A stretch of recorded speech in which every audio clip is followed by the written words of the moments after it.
sleigh bells, no Santa Claus, no Yule log, no tinsel, no holly, no hearth, no Rudolph the red-nosed reindeer. Rudolph the red-nosed reindeer. No room at the Holiday Inn, oh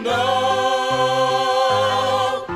And it's beginning to snow. The song starts with the homeless people, and this is actually one of my favorite jokes, actually, is the squeegee man and then the Rudolph the Red-Nosed Reindeer flipping him off. That's one of my favorite jokes in the song. Because it's like, okay, perfect, I know where we are. Know what we're doing. So, now we're actually seeing in the Broadway show more of the atmosphere. In the movie, we get this for like about a minute. We see it in the movie. A couple of lines from Christmas Bells are in there. Christmas Bells, I remember when I went to see Rent on Today's Show. They did something in New York for the Today Show where when Rent was actually announced and the cast did like, we're announcing the movie, so we're going to sing a couple of songs outside. And Seasons of Love and What You Own were the two songs they did. But I remember meeting up with some people and making some friends, quote unquote. I don't talk to them anymore. But one of the girls said to me, Christmas Bells is the song that I'm determined to learn all the lyrics to. Oh. It is one of the hardest songs. That's rough. Wish me luck, Allison. The protest is on.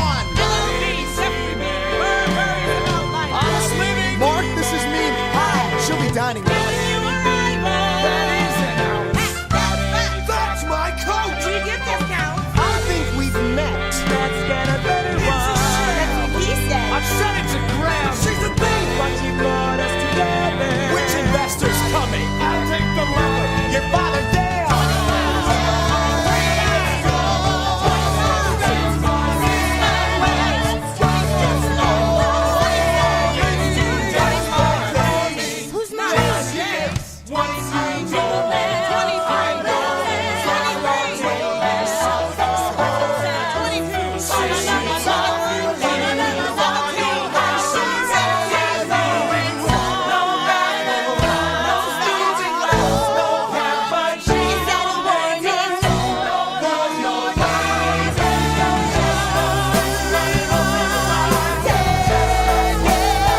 Now, I say this because I thought about this yesterday when I was putting my notes together.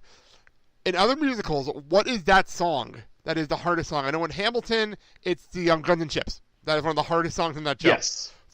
So he knows what to do in the trench, ingenuity and fluent in French, I mean. So you're gonna have to use him eventually. What's he gonna do in the bench, I mean? No one has more resilience or matches my practical tactical brilliance. You want to fight for your land back? I need my right-hand man back. Yeah, get your right-hand man back. You know you gotta get your right-hand man back. I mean, you gotta put some thought into the letter, but the sooner the better to get your right-hand man back. What other musicals, what do you think that song would be? Like, pretty much everything from Into the Woods that's fast. The cow is white as milk, the cape is red as blood, the hair is yellow as corn, the slipper is pure as gold. The cow is white as milk, the cape is red as blood, the hair is yellow as corn, the slipper is pure as gold. I still wish to go to the festival. The cow is white as milk, the but cape how am is I red ever as to blood, get to the the hair is festival? yellow as I know, corn. I'll visit Mother's grave, the clean at the willow tree, and tell her I just want to go to the King's festival. Into the woods, it's time to go. It may be all in vain, I know. Into the woods, but even so, I have to take the journey. Oh, true. So it's a good point. Yeah, because you know, Sondheim packs a lot of words in a short time, especially like in I Wish. There's a lot of stuff going on there, and a lot of interesting turns of phrase. Well, I don't know, because this is a very different thing, because there's so much polyphony going on. Right. So you've got like 4 or 5 different things happening at once, and it's all overlapping, and none of it gets spaced. So you like catch little snippets of it here and there, unless you are specifically focusing on one thing. It's true. Because in the manner of this song, actually I have another one, because I saw In the Heights here in Milwaukee recently, and 96,000 is a song that's like that on stage. That's a tough one. Yep. And of course, Lin-Manuel Miranda, of course. Right. But that's another tough one. But again, there's 100 things going on at once in that song too. So. Yep.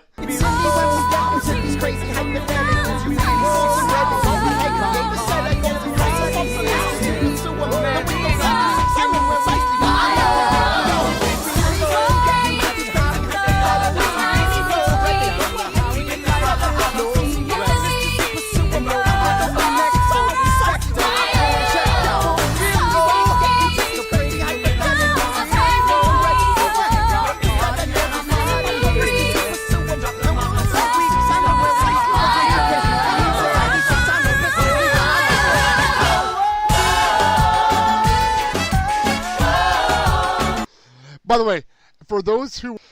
So, like you said, though, there's a lot going on in Christmas Bells.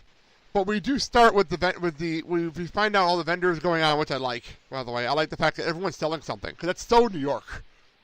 Yep. If you ever walk in Little Italy, that's what this feels like to me. I was thinking like Canal Street. Either way, one of those things. I brought this up in, I'll cover you, but at this point, this is where Collins and Angel are looking for Collins for a new jacket. Which... The fact that they find the lady I'm always trying to figure this out. The lady that's trying to sell the jacket, is that the person that stole the jacket, or did they buy the jacket from somebody else and now they're selling it again? I've always felt like it was somebody who bought the jacket from the people who were stealing. Okay, that's one of the things that I've always tried to figure out in this song. Yeah. And then you have Mark and Roger, where Roger is pretty much telling him about Mimi. And right, that's cool. The best friends have to run into each other and catch them up, which I like that. Yeah.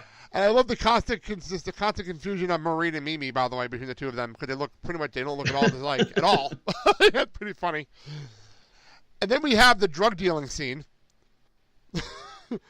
which is insane, absolutely insane. And I'm not gonna lie, I never knew this many drugs until this show. Same here. And I'm a Kevin Smith fan, and I didn't know this many drugs until this show. So, and I still don't know what half these are. Like, I still have no idea. But like, what the hell is D and C? I don't even know what that is. Cocaine, maybe? Coke? I don't know. I have no clue. I honestly don't know. I don't know. Like, I know most of them. Don't. I know some of these, but I don't know all of them. That's the crazy part. Like, Joogie Boogie Boy, Joogie Boogie, I'm pretty sure. That's a drug. I know I heard that in Riverdale, I think, once. Oh, okay. Riverdale. Interesting. Which is a weird one. I know X is ecstasy, obviously. Smack is heroin. I thought Horse was also heroin, but... It might be something else. And then Blow, obviously, it's obvious. But there's a lot of little things you're saying. I'm like, okay, this guy has a lot. I would love to know where this guy got all these drugs from. That's what I want to know, too. Like, whoa. Yeah. Damn. And he makes a lot of money off this little area, too. So. Okay, hold on. Okay, Blake. Yes. I looked it up on Genius. Go for it. So, take this as you will. There is one contribution that says that D is slang for crystal meth. Fair enough. I don't really understand. Okay. Whatever. C is cocaine. Okay.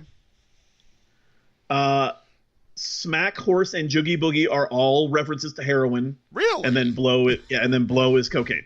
Wow. Obviously. So pretty much we say the same things over and over again just because they want a different slang. That's how they got Jonathan Larson in a nutshell. Just reiterating himself over and over again. So that happens, and then this is actually some of the stuff that's in the movie, but not sung.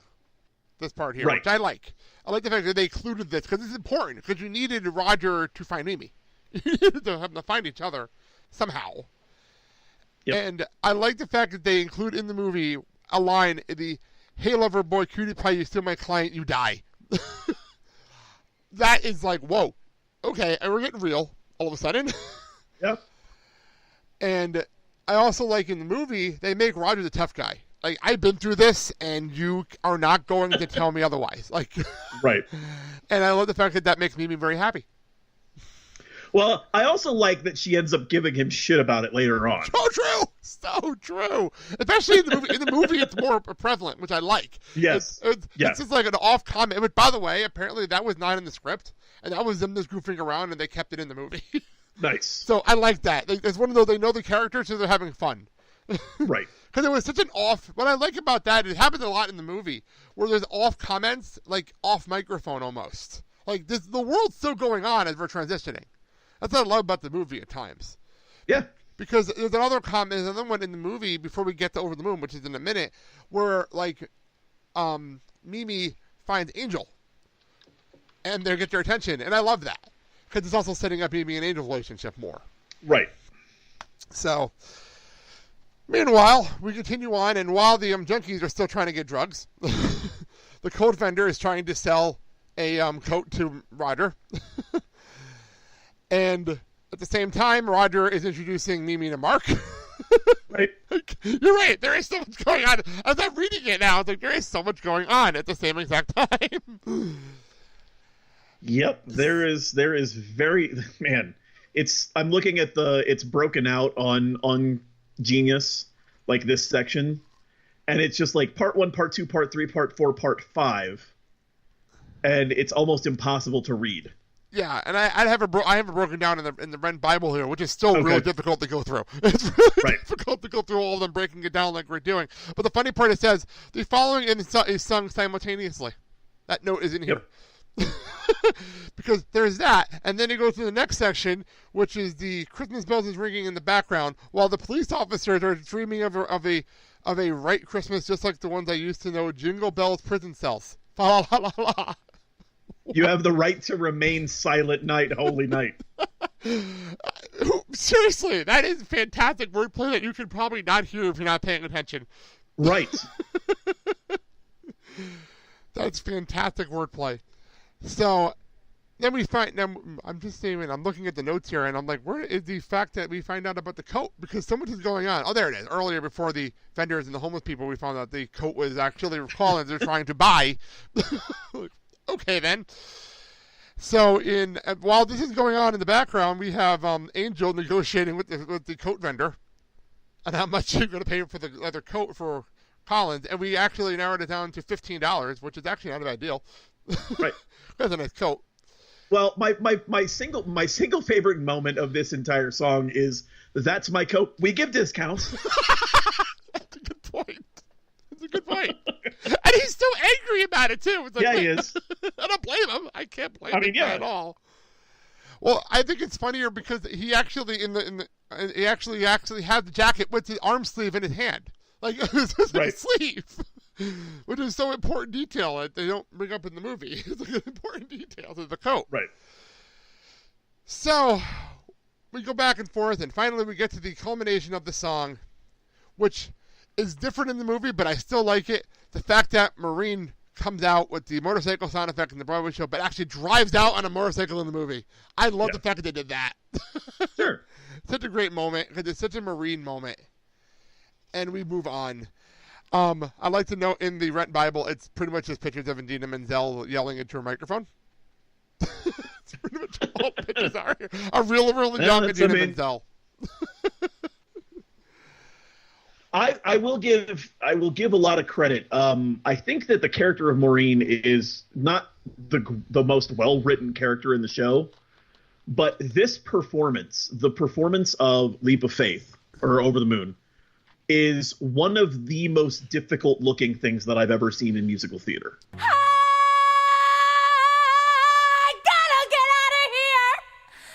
It's like I'm being tied to the hood of a yellow rental truck, being packed in with fertilizer and fuel oil, pushed over a cliff by a suicidal Mickey Mouse.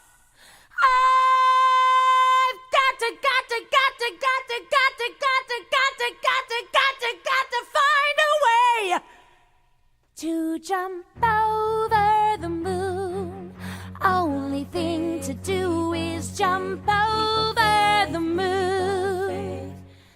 And in the movie, and if you didn't know this in the movie, this is the only song that is actually done without lip syncing or a backing track. She did this live on the stage. Nice. So because they wanted the real reactions, and if she made a mistake, it's live. Technically, it's live theater, so it's not a big deal. You know, that's what it's meant to be. I never know how to explain this performance. This is so difficult to explain. Oh, it is so early, like late 80s, early 90s performance art. I remember when I